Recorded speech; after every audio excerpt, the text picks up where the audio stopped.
It started on an unusually quiet Thursday evening, the kind where the world outside our window seemed to hold its breath. Emily had just finished setting the dinner table, and I was flipping through the TV channels, not really watching anything in particular. She glanced over her shoulder from the kitchen and said, "Hey, just a heads up. I've got a special delivery coming tonight." I turned to look at her a little confused. "At this hour?" She smiled in that easy way of hers, the kind of smile that used to melt my worries. "Yeah, it's something custom. Could only be delivered tonight. Don't worry, it's nothing big." I shrugged and nodded, trusting her like I always had. In the 12 years of our marriage, I never once suspected she'd hide anything from me.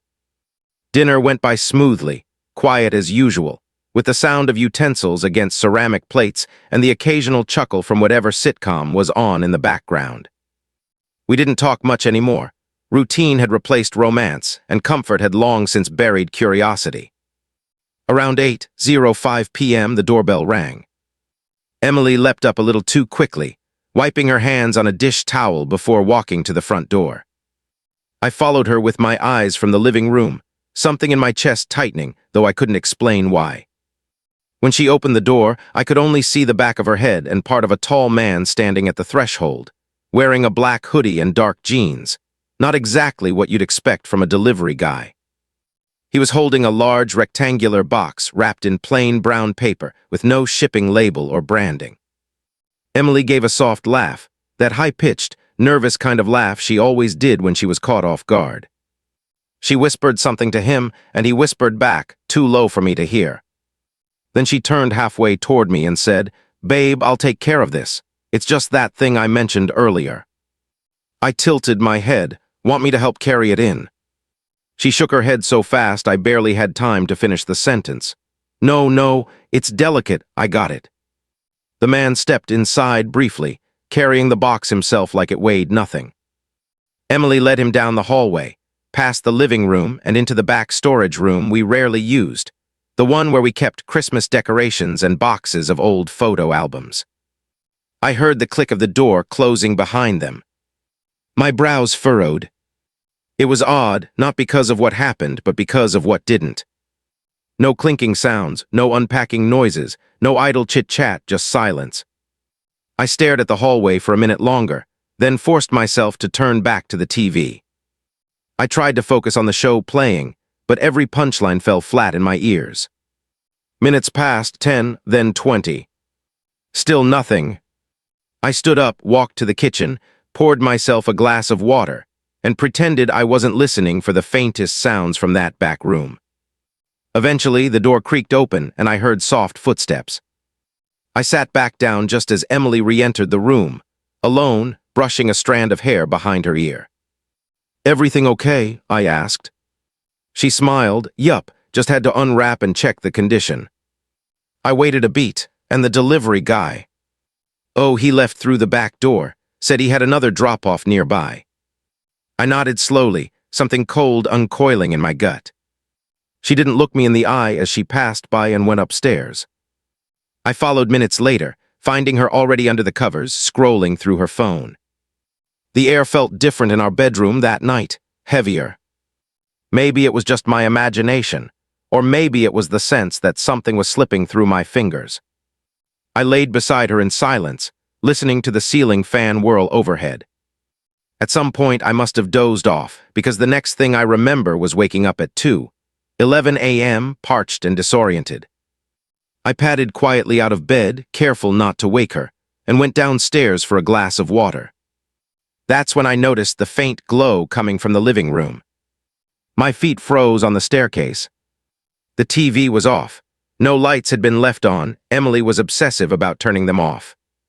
And yet there it was, a soft, golden flicker spilling onto the hardwood floor. I crept down the steps, each one a slow drumbeat in my chest. As I rounded the corner and peeked into the living room, my breath caught. He was still there. The man from earlier. Sitting casually on the edge of the sofa, elbows on his knees, talking to Emily, who sat cross-legged on the floor facing him. Both had cups of something warm, steam rising lazily in the dim light. Her laughter cut through the silence like a blade. Not nervous this time, genuine. I backed up before either of them saw me. My pulse thundered in my ears as I climbed the stairs again, slower this time, each step a betrayal underfoot. Back in the bedroom, I crawled under the covers, heart pounding against the mattress. I didn't sleep the rest of the night. I just laid there, wide-eyed, staring at the ceiling, the fan now spinning like a clock counting down to something inevitable. In the morning, Emily acted like nothing happened. She got up, showered, made pancakes, and kissed me goodbye before heading to her Pilates class. I sat at the table, staring at the syrup on my plate, thinking about the man who had apparently left through the back door, but was still there at 2 a.m., sipping tea with my wife. I didn't confront her, not yet. Instead, I started thinking of questions I had never needed to ask before. What was in the box? Why the secrecy? Who was he? And more importantly, how long had this been going on? It wasn't just the lies that haunted me. It was the ease with which they rolled off her tongue. I began to realize I didn't really know who Emily was anymore. The woman I had married was organized, gentle, principled. But this Emily, this version of her kept secrets behind warm smiles and soft laughter. And I had been too blind or too trusting to see it. I sat there for a long time, still in my pajamas, replaying the night over and over. The nervous laughter at the door. The closed door to the storage room. The lie about the back door exit. And the betrayal glowing like a neon sign in the dark at 2:11 a.m. Whatever that delivery was, it had nothing to do with packages. It was a performance, and I had front row seats to the unraveling of my marriage. That was the night everything shifted. And I knew deep in my bones, I could never see my wife the same way again. I didn't bring it up the next day. Not because I wasn't angry, but because I needed to be sure. You only get one shot at the truth before the liar learns to cover their tracks better. And Emily, she was getting too good at this game. She kissed me on the cheek before leaving for work, wearing that same cherry red lipstick she always saved for important meetings. I watched from the front door as she got into her car, then turned my gaze to the back corner of our yard, the same door she claimed the man had used to leave. I walked out to it. Nothing suspicious at first glance, until I noticed faint boot prints in the soft mud near the fence. Not just one pair, two. Both sets leading in, but only one set leading out. I felt my stomach turn, a slow, nauseating twist that coiled deeper than I thought possible. I snapped a few photos with my phone, then returned inside and sat at the kitchen counter. I stared at the photos, then at the clock. She had lied to me, blatantly, carelessly. And I had smiled through it like a fool. But not anymore. That day I worked from home. I told my office I had a plumbing issue, some excuse that didn't matter in the long run. What did matter was the access to our Wi-Fi router. Emily had set it up years ago and never changed the admin password. I logged in and scanned the list of devices. 3 were ours, my phone, her phone, our smart TV. But there was a fourth. A strange ID I didn't recognize, listed as having connected the previous night. The name was generic, Android 9845, but it had been active for hours. From 7:58 p.m. to 2:27 a.m. That bastard hadn't just stayed, he had been comfortable enough to connect to our Wi-Fi. Like this was his home too. I wrote down the MAC address and saved the log. It was concrete now, not just suspicion, not just vibes.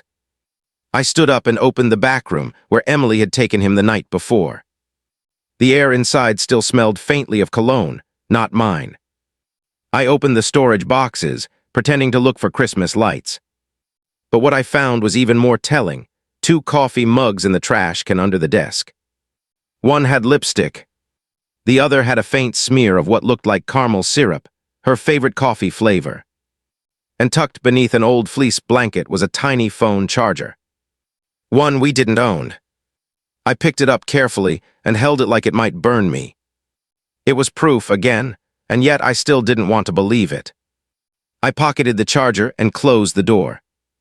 Then I sat on the living room couch where he had been sitting and just stared, trying to picture the conversation that unfolded between them.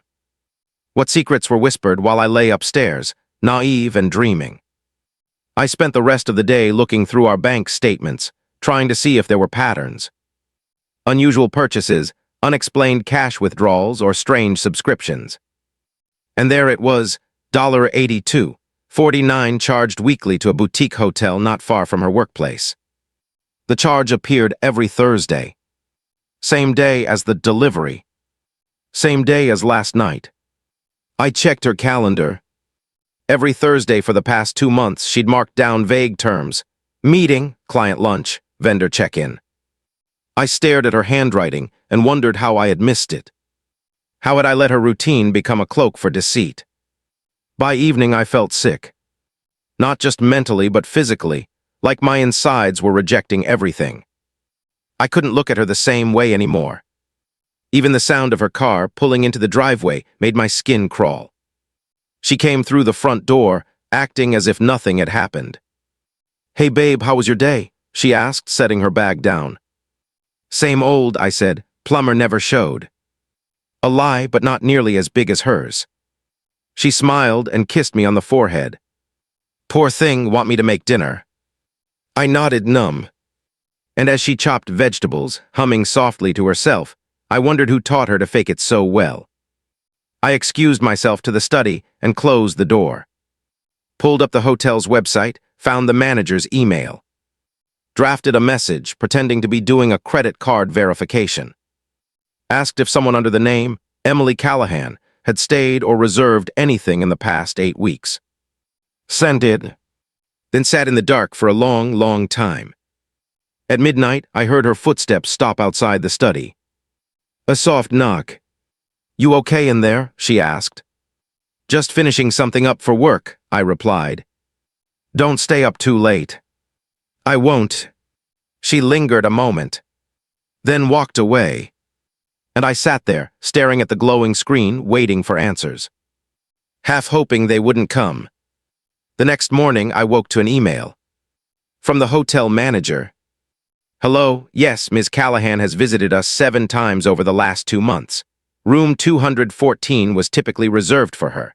Shall I forward her billing info?" My hands shook as I clicked reply. "No needs, thank you." I stared at the wall for what felt like hours. 7 times. 7 Thursdays. 7 lies. I now knew where they met, when they met, and how often. But I still didn't know why. I decided to tail her the next week. Not as a stalker, but as a husband seeking the truth he deserved. Thursday came faster than I expected. And with it, the sickening anxiety of what I might find. She wore that red lipstick again. Said she had to meet a supplier and might be home late. I nodded like the idiot she thought I was. Watched her drive away from the upstairs window. Then I grabbed my keys, my hoodie, and my camera. I waited 10 minutes, then followed her car from a safe distance. She didn't go to work. She didn't go to a vendor. She drove straight to that same hotel. Pulled into the underground parking. I parked half a block away and waited. Counted the minutes like heartbeats. Then I saw him. The same man. Tall, lean. A black hoodie like last time. He walked across the sidewalk and entered through the lobby entrance. No hesitation, no glance behind. I snapped photos. Each one a nail in the coffin of our marriage. 30 minutes later, I walked into the lobby. Asked the front desk casually if they had vending machines.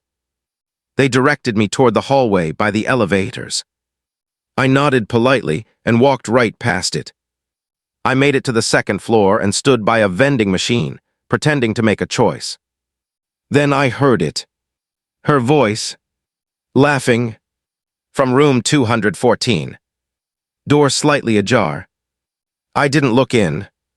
I didn't need to. I had heard that laugh before, but never when it was meant for someone else. I walked out of the hotel, back into the cold air. Each breath felt like glass in my lungs. Back home, I printed the photos. Put them in a plain folder, no note, no explanation. And I placed it on her pillow. Then I left the house, knowing that when she returned, everything would change. I didn't know if I'd ever forgive her. but I knew I'd never forget. Because no matter how good the lies, the truth always finds its way home. She didn't come home that night. I waited until midnight, then 2, then 3, but her side of the bed remained untouched, cold as truth.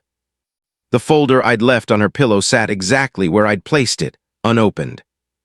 It was almost insulting, like even her shame couldn't be bothered to show up. At 4:18 a.m., my phone buzzed with a text from an unknown number. It was her.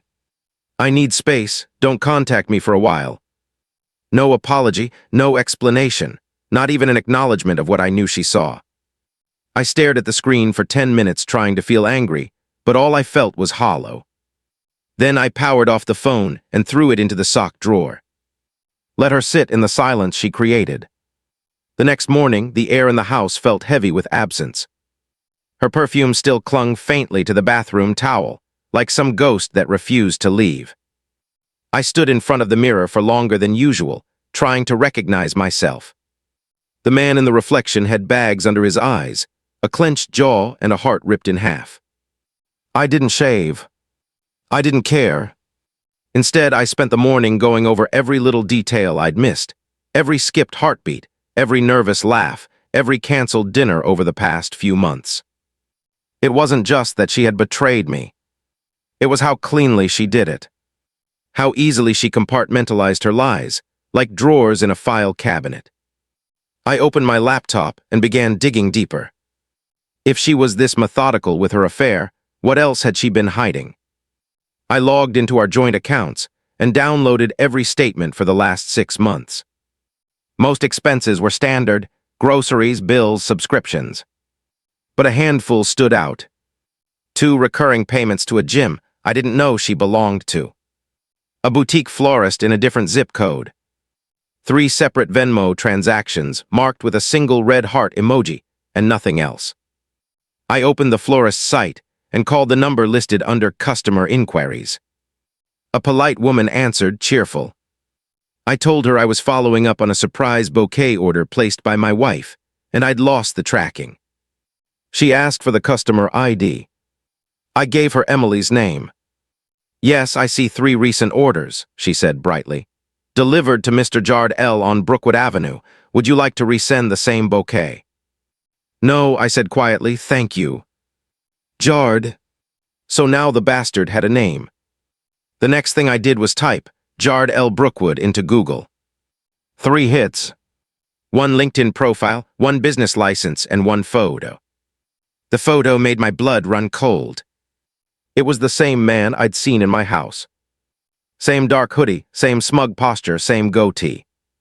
And right below his name, Jard Langston, sales director at Hart and Parker Tech. A company I used to work with. In fact, I'd trained there 2 years ago as part of a joint tech project. I clicked on his profile and kept reading. That's when I saw it. Mutual connection, Emily Callahan. Not just a connection.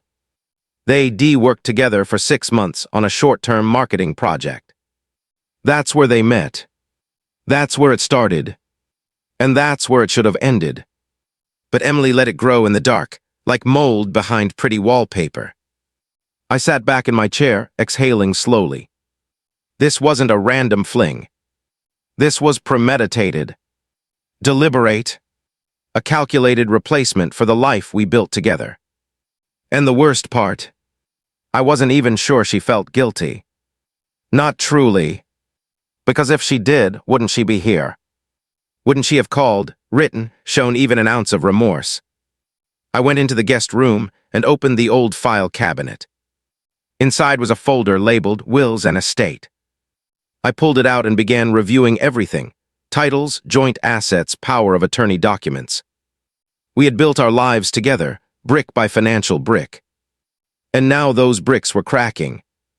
I made copies of everything, tucked them into a secure folder on a USB drive, and locked it in the home safe. It was no longer about salvaging the marriage. It was about protecting myself from what she might try next.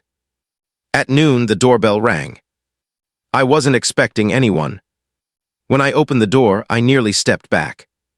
It was Jard, standing there like he had every right to breathe my air. He looked surprised, but not guilty. "Is Emily here?" he asked, voice steady. I stared at him, letting the silence stretch.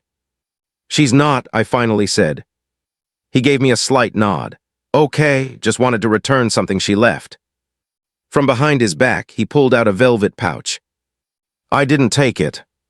I'll let her know you stopped by." He hesitated, then placed it gently on the porch railing. "You should know," he said. "She's not the villain you think she is." I laughed once bitterly. "Right, and you're the hero." He didn't answer. He just turned and walked away. I picked up the pouch. Inside was a necklace I had given her on our 10th anniversary. A sapphire pendant with our initials engraved on the back. She must have given it to him. And now he was giving it back. Symbolic, maybe. Cruel, definitely. That night I couldn't sleep. I kept picturing their conversations. How many lies she told in my kitchen, how many plans they whispered under my roof. I opened the safe and stared at the documents again. We owned too much together, cars, the house, a shared investment account. Untangling it all would be a mess. But staying married to someone who didn't love me anymore. Even messier. I made an appointment with a lawyer for Monday morning. It was time. Not for revenge. Not for drama. But for closure. She came home Saturday afternoon. I heard her keys in the lock and walked into the foyer. She looked tired. Unwashed hair, puffy eyes, same clothes from 3 days ago. She didn't say a word. Just walked past me straight to the bedroom. I followed. On the bed, she found the folder still sitting there, untouched. She picked it up and opened it. Then she sat down slowly. "I guess you know everything now," she said. I leaned against the doorframe, arms crossed. "I knew enough to stop loving you." Her eyes snapped up to meet mine. That stung her good. "I didn't plan for it to happen," she whispered. "Of course you didn't," I said. "That's what people like you always say, but planning isn't the crime, lying is." She swallowed hard. "I was lonely, you were always working, and he jarred made me feel seen." I scoffed. "So you destroyed your marriage because you needed someone to notice you." She didn't answer. She didn't cry. She didn't even look ashamed. And maybe that was the real heartbreak, not the affair, but the absence of regret. "I'm meeting with a lawyer Monday," I said. She blinked. "You want a divorce." I laughed softly. What else is there to want? She didn't argue. She didn't beg. She just sat there, folding the folder back shut, as if closing a book she no longer cared to read. And I left the room. My chest hurt, but my heart felt lighter than it had in weeks. Because the truth may burn. But it also purifies. Monday morning arrived with a cold, biting wind that cut through my coat like I wasn't even wearing one. Fitting, I thought, nothing about this day was going to be warm. The attorney's office was tucked into a nondescript brownstone on the east side of town, discreet and quiet, like the kind of place that knew how to keep secrets. The receptionist didn't ask too many questions when I walked in, just nodded, handed me a form, and offered a glass of water I didn't touch. The divorce lawyer, a sharply dressed man named Kyle Brennan, shook my hand and gestured toward a leather chair. I sat across from him and placed the folder of documents between us like a peace offering I knew he'd have to dismantle. "I want to keep the house," I said immediately before he could ask. "And you're confident she'll walk away without contest?" he asked, adjusting his cufflinks. "No," I replied, "but I have evidence enough to shame her into agreeing." Kyle raised an eyebrow. Adultery still matters to some judges. I pulled out the photos. "It's not hearsay, it's fact." He reviewed them quietly, nodding. "This helps a lot." He asked me about assets, income, debts, retirement accounts. I answered everything like a machine, detached and practiced. I had rehearsed this meeting in my head a dozen times, and now it was unfolding like a well-oiled performance. Until he paused and said, "Are you prepared for the possibility that she may ask for spousal support?" I blinked, even after the affair. He leaned forward. "In some cases, if she makes significantly less, the court may still consider it." I let out a breath. She doesn't deserve a cent. That may be true, he said, but law and fairness don't always align. I nodded bitterly. Tell me what I have to do. He began outlining a strategy, what to file, how to serve her, timelines, possible reactions. I listened, but part of me had already left the room. Emotionally, I had been walking away from Emily since the moment I saw that man in my house at 2 a.m. Kyle handed me a checklist and a timeline. First step, he said, is confronting her officially. You need to serve the papers. I left the office feeling hollow but focused. There was a strange sense of control and motion.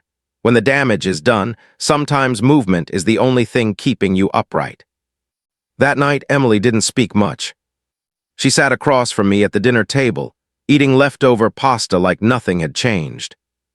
But everything had. The woman who once knew my coffee order, my bad dreams, my favorite Sunday routines, now felt like a stranger who just happened to have keys to my home. I'm filing tomorrow, I said quietly. She didn't even pause. Okay.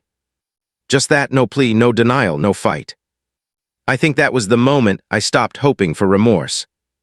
She had already moved on in her heart, probably long before I ever found out. On Tuesday morning, I drove to her office building with a process server I had hired through Kyle. We watched from the car as she walked out with her tote bag, sunglasses, and a scarf I had bought her last Christmas.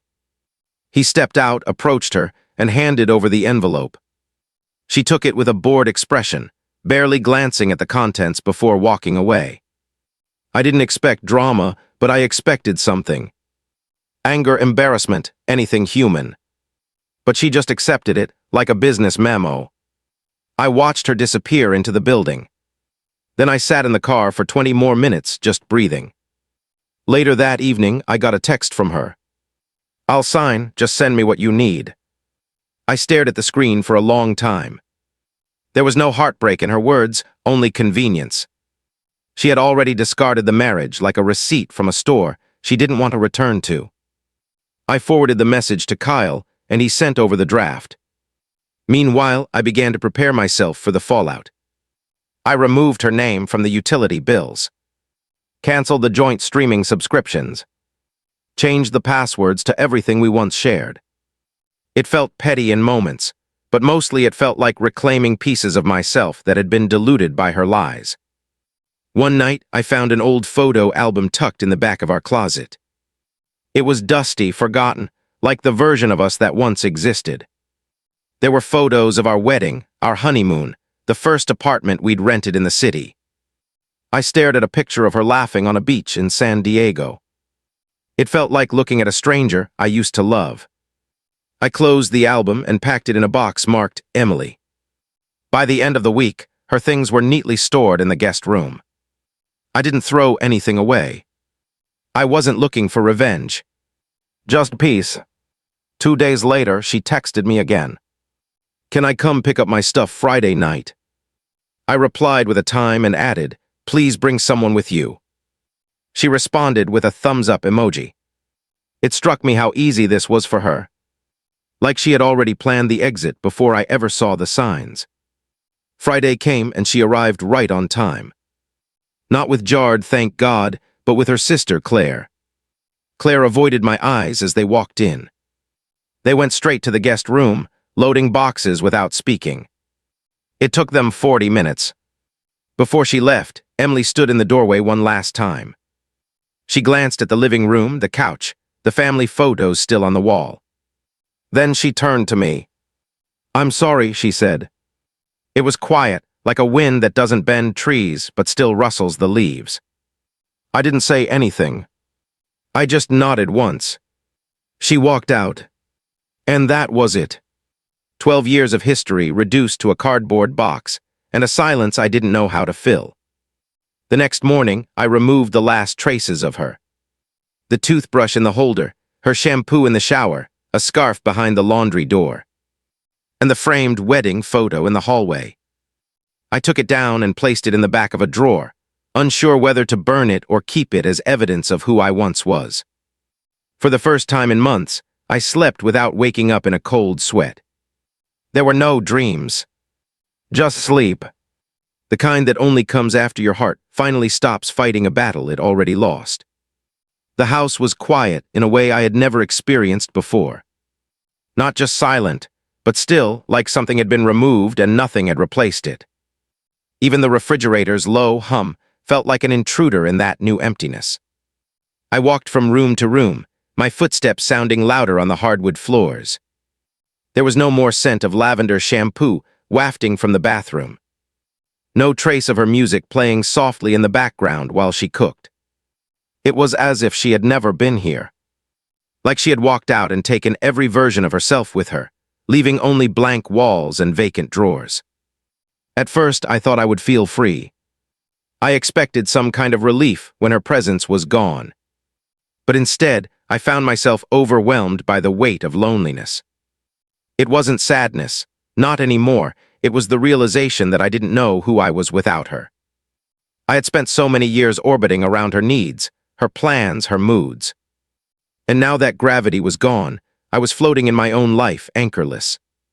For a week, I kept everything exactly as it was. I didn't rearrange the furniture, didn't throw away her coffee mugs, didn't take down the framed print of our anniversary trip to Lake Tahoe. It was like I was waiting for something, permission maybe, to start reclaiming the space. Then one night, around 11 p.m., I opened the back room where Jard had once stood. I hadn't been in there since that night. The room was stale with still air, and the faint scent of dust and regret. The box they had carried inside was gone, of course. But in the corner, something caught my eye. A notebook. Plain black, unassuming. I picked it up and flipped through the pages. It was Emily's handwriting. But not her journal, not her usual flowing thoughts or doodled dreams. This was a list. Dates, times, initials, expenses. Receipts tucked between pages. It was a ledger. A record of everything she had done to hide her affair. At first, I couldn't breathe.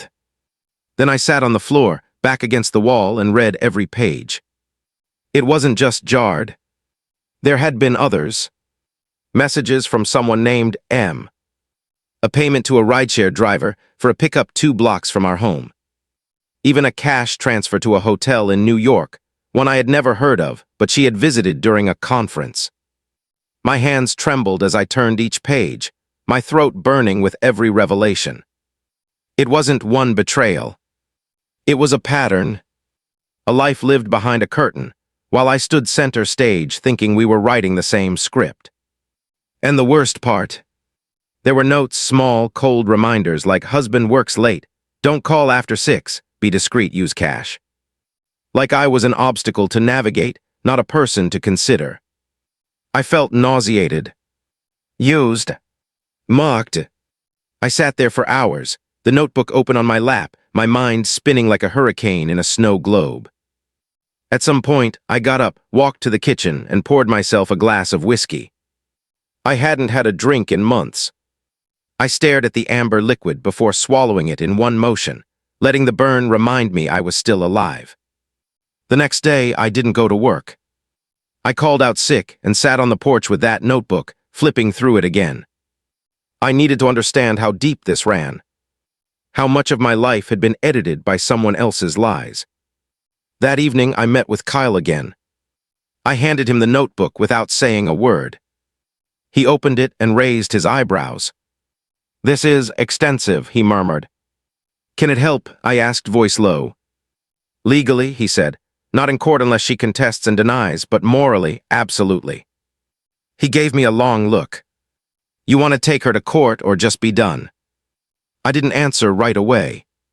The truth was, I didn't know what I wanted anymore. Revenge didn't taste sweet. It tasted bitter and endless. But closure. Closure meant drawing a line and never stepping back over it. "Just be done," I finally said. "I want my name off anything we once shared. I want her out of my life, not just my house." Kyle nodded. "Then we'll finalize the settlement. She already signed the first round of papers." I left the office and drove aimlessly around the city. I passed our favorite brunch place, the movie theater we used to go to on Sundays, the bookstore where we registered for our wedding. All of them now reduced to landmarks of betrayal. memories stained by someone else's choices. I pulled over at a park and just sat in the car, watching the wind move through the trees. That's when a notification buzzed on my phone. A friend request. From Jard. My blood ran cold. I opened the app and stared at the screen in disbelief. His profile picture was smug, smiling, standing in front of some conference banner. I tapped into his page.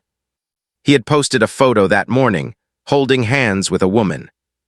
Not Emily. A different woman.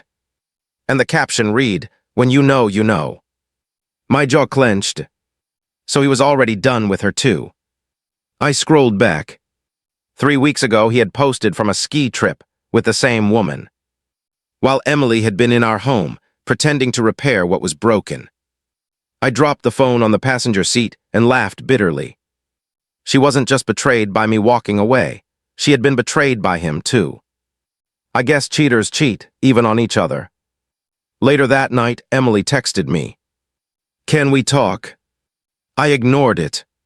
She called an hour later. I let it ring. Then a message followed. I made a mistake. I didn't realize what I had until it was gone. I stared at those words for a long time. I had once dreamed of hearing them. Now they felt hollow. Predictable. A script from someone trying to undo consequences without facing them.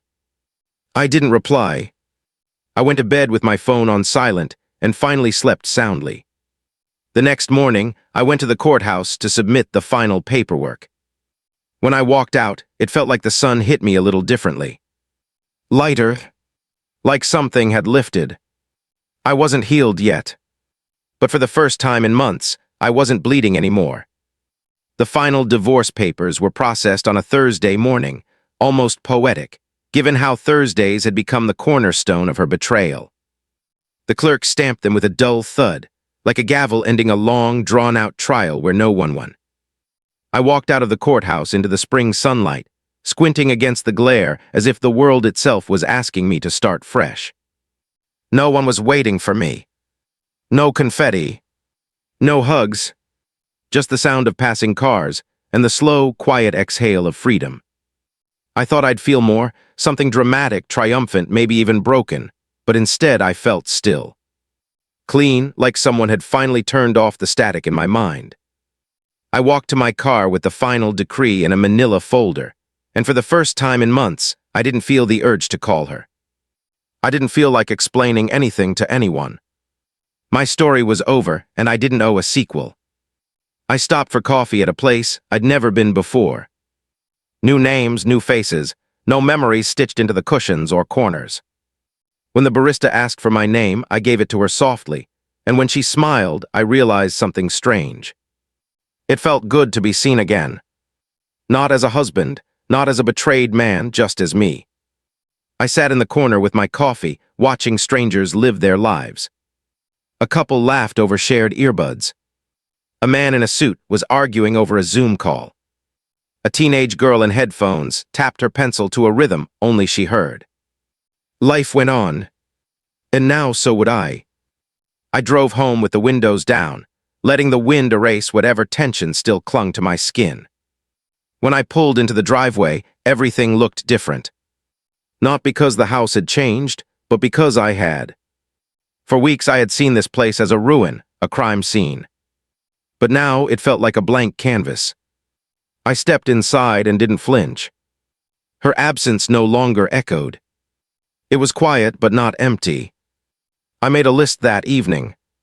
Things to throw away, things to donate, things to keep. A sort of purge for the soul. I took the framed wedding photo, pulled it from the frame, and placed it in a fireproof box in the attic. Not out of spite. Just respect for a life that was once real, even if it ended in lies. The next few days were filled with motion. Boxes moved, old linens replaced, photos taken down, rooms repainted. I chose warm colors. Yellows, deep blues, earth tones. I let the light back in. One day, while clearing out the garage, I found the bike D once bought with plans to ride together on weekends. It had a thin layer of dust. I cleaned it off and rode it alone down the neighborhood trail. It felt strange at first, liberating but lonely. And yet, as the wind rushed past my face, I began to remember who I was before I was a husband. Before I became the man who asked for nothing and noticed everything. That night I had a dream. Not of her, but of myself. Younger, lighter, laughing on a beach I'd never actually visited. I woke up with tears on my cheeks, not from pain, but from something deeper. The realization that I was healing. Slowly, quietly, day by day. A week later, I got a letter in the mail. Handwritten, no return address. I recognized her handwriting immediately. Inside was a single page. I don't expect forgiveness. I know I broke something in you that may never come back. I just want you to know that I never lied when I said I loved you. I was selfish, but that part was real. I folded the letter once and placed it in the back of a drawer. Some things don't need a response. Some things are better left as final words on fading paper. That weekend, I visited my brother 2 states away. He'd been inviting me for months, and I had always said no, caught in the tangled net of my own disaster. But now I said yes. I drove the whole way with no music, just the open road and my own thoughts. It rained halfway through, and instead of pulling over, I kept going. Let the storm soak the windshield, while my wipers danced to the rhythm of resilience. My brother welcomed me with a bear hug and cold beer. We grilled in the backyard and stayed up talking past midnight. Not about her, but about old times, childhood fights, stupid dreams we used to chase. I laughed harder that night than I had in years. And when I finally fell asleep on his couch, I didn't think about the betrayal. I didn't think about Jard or the notebook or the delivery at 2 a.m. I thought about tomorrow. When I returned home, I didn't feel dread. I felt capable. I started running again in the mornings. Not for fitness, just for movement. To feel my heartbeat remind me that I was still alive, still worthy, still whole even after being shattered. I began cooking for myself, real meals, not just frozen dinners. I read again, books that had been sitting untouched on my shelves for years. I even joined a local photography class, something I had always talked about but never pursued. And slowly, the house began to reflect who I was becoming. Not who I had been with her, but who I had been all along. One evening, while organizing files on my computer, I came across an old video. Our 5th wedding anniversary. She was smiling at the camera, holding a glass of wine, laughing at some joke I couldn't hear anymore. I watched for a moment, then hit delete. Not out of hatred. Just clarity. Letting go isn't always a grand gesture. Sometimes it's a quiet click, a gentle goodbye. Months passed. Spring turned to summer. The papers were finalized. The account was closed. The chapter ended. And one day, I looked at my reflection in the mirror and saw someone I liked. Not perfect, but honest. Not whole yet, but no longer bleeding. She once said it was a special delivery. Maybe it was. Not for her, but for me. A rude, painful, necessary awakening. One that stripped everything false and left behind something real. Myself, unfiltered, unbroken, finally free.